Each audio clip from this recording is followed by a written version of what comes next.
Bonjour à tous les passionnés de la myciculture.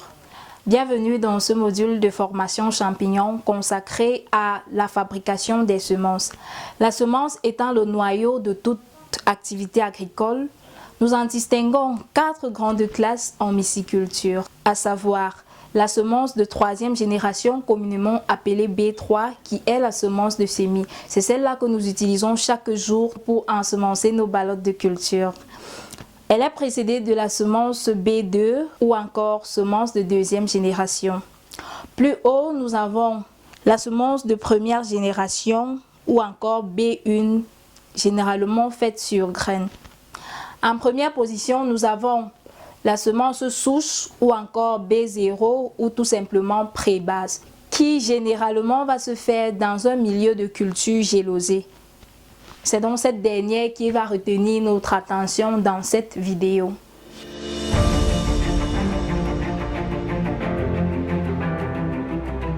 Une fois de plus, bienvenue. Comme nous venons de le dire, la pré-base se cultive dans un milieu de culture gélosé. Et parmi les centaines de milieux de culture existantes, nous avons choisi le milieu PDA. Le milieu PDA qui n'est rien d'autre que le milieu constitué des pommes, du dextrose et de l'agar-agar.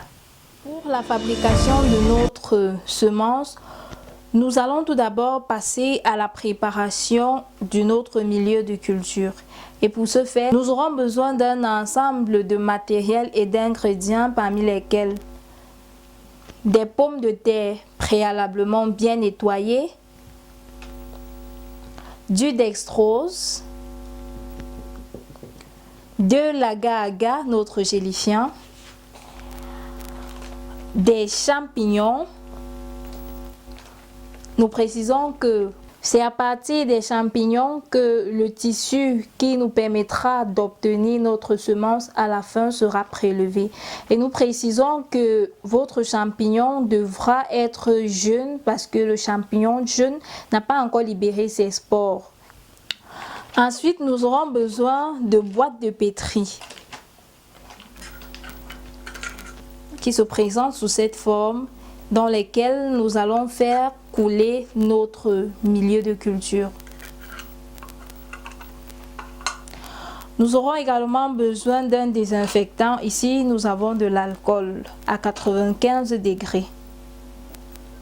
Nous aurons bien évidemment besoin d'une quantité d'eau distillée que vous pourrez trouver en laboratoire.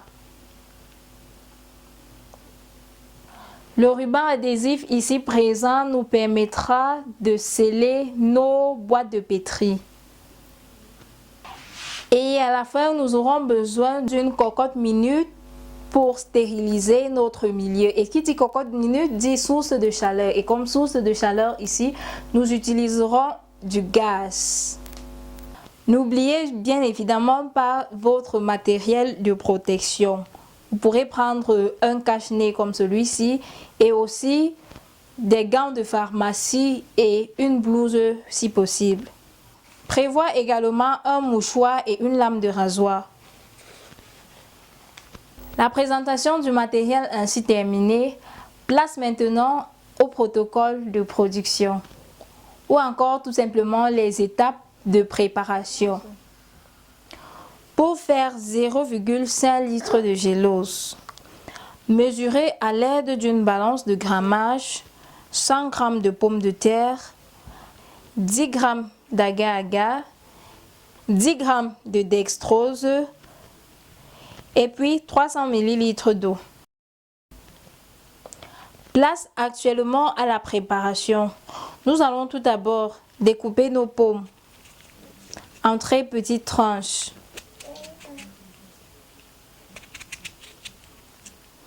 Nous rappelons qu'avant de découper vos pommes, vous devez les laver au préalable. Nous allons les découper et les ajouter à la cocotte minute.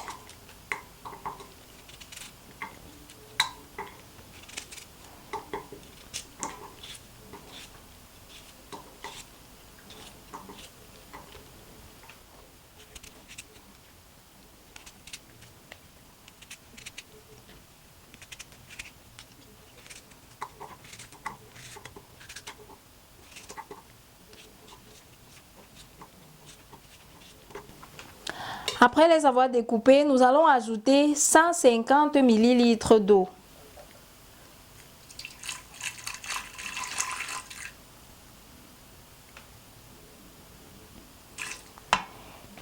Puis, nous allons les faire bouillir à 100 degrés Celsius pendant 20 à 25 minutes.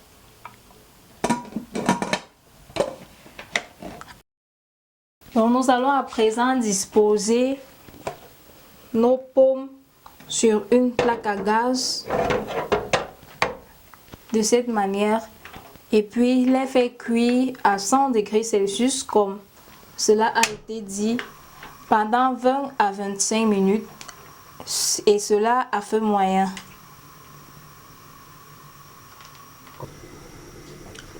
« 20 à 25 minutes après, nous allons arrêter le chauffage et puis passer à la filtration.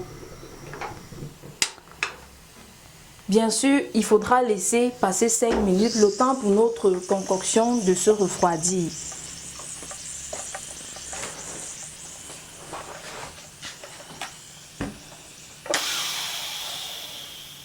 Donc 5 minutes après, nous allons filtrer notre jus obtenu.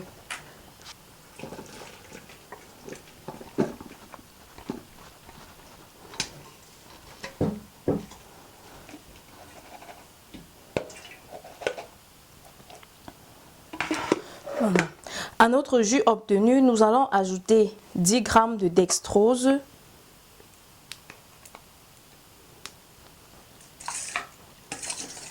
et 10 g d'agar-agar.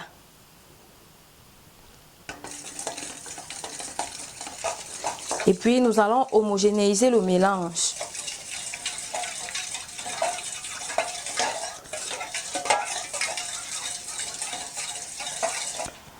Une fois le mélange bien homogénéisé, nous allons le verser dans une bouteille en verre de demi-litre, vu que l'objectif c'est de faire demi-litre de gélose.